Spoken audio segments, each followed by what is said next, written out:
Hi, Mark Savage here with Savage on Wheels. We're talking Jeep today. We're talking the new Jeep Grand Cherokee L. L means it's longer, and this has a third row seat in it. And it's also about a foot longer than the regular Grand Cherokee.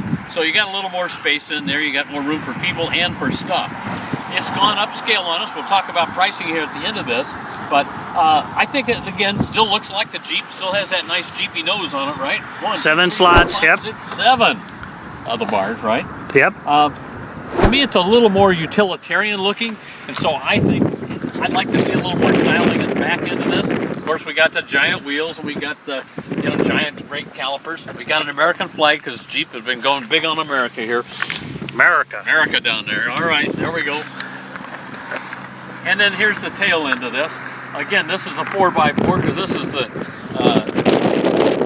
absolute top end of this. We're going to get this to open up for you. Boom. And like all these that have a third row seat, you got enough room for, let's say, groceries and so forth back here. Now, of course, we got all sorts of buttons and things here that we can put. Oops, I hit the second row, and that one just folded the second row down. Hit the wrong button right off that. This powers down. You can put down that second row. Since this is the top end Summit Reserve, it's got a real fancy interior. Lots of leather in here. This is a cowherd's nightmare, man. There's so much. It's a whole herd. There's a whole herd in this one. Oh God! Oh God! Oh God! Buddy, there's a stampede! In your tent! This one. Anyway, I like the fact that you can power these down because otherwise it's a tough reach to get in there and push everything especially down. For vertically challenged. For vertically challenged people. Here we go. We do have a little storage underneath. That's always nice to have, right? Let's put at least one of these back up here so we can let Paul get sit in the back here. We're going to see if he can fit back there this time. All right, we got a third row seat, so Paul's going to show us how you can get into this thing.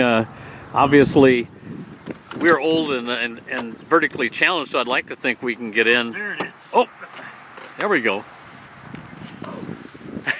Don't hurt yourself, Paul. Okay. So it's a, how is it? Is it a tight fit, or are you okay? No, it's okay. I mean, it's not anything I do a super long trip on, but I mean, going to the grocery store or to a football game maybe. Yeah, around town. Yeah. So 3 rows of seats. Paul's way in the back. I'm way in the front. The good news is we can still see each other and talk to each other. Fancy diamond-shaped pattern leather stitching in here, which is this high-end Summit Reserve model. And we've got real walnut up here on the dash and along the door, so that looks real ritzy. Pretty big giant sunroof here, buddy. That's always nice to have. All the buttons are up here for the sunroof, and a good sized screen, about a 10-inch screen that we got going here. And so far I've been able to figure it out and actually program a station or two, which is not always easy. Got heated and cooled seats. We got heated and cooled seats in the back in this version. I got a wireless charger down here. All that costs extra, Paul. I can't believe that. And we got height control. We've got rock, mud, sand, snow, auto, and sport mode up here. I can just do a toggle to get to that. And I think it's a real nice looking interior. I can't imagine it really making a much better looking interior than we got right here. And of course, even more buttons across the top here for parking and lane control and so forth. And obviously we got all the safety devices, the lane departure, the blind spot warning. And then, I don't know, Paul, can you see from back there, if I punch the button on the dash here, we got a choice. Yep. 5 different items that we can put up here between the radio and the miles per gallon, all sorts of little buttons that we can add into there. Distract ourselves. To distract ourselves. I'm going to keep it as just the 3 items.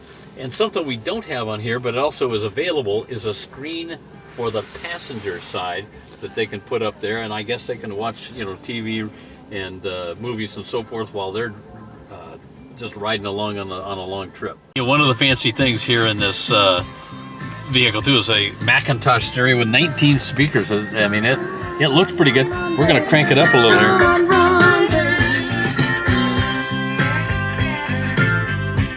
Like a rock concert. Like a rock concert in your own vehicle, baby. So even though this is the top level of the Jeep Grand Cherokee L, this comes with the V6 engine, which gives you almost 300 horsepower, which is certainly fine. And we, driving it, it seems like it's got plenty of power. But if you're the guy that needs that V8 power, that is available for almost $3,300 more. So, and that will give you a lot of power.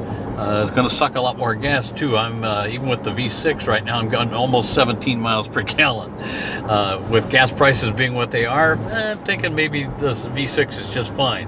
And even with that, it'll tow, I believe, 6,200 pounds or so. So, reasonable towing power, and certainly a nice ride here, Paul. I mean, this is nice and comfortable. We're having a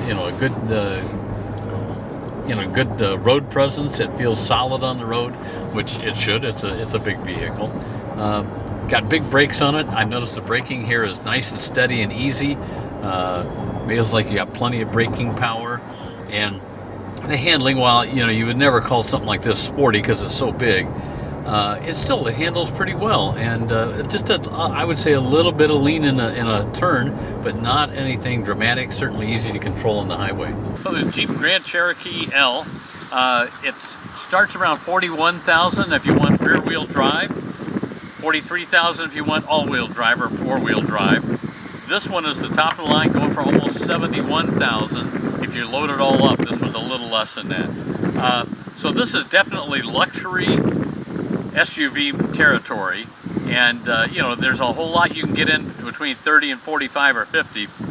This one you're looking at pretty much over 50 if you're going to load it up with almost anything on it, or even a mid-size or a mid-range pricing on it. So nice looking, beautiful interior. Will go off-road if you want to take your $70,000 vehicle off-road.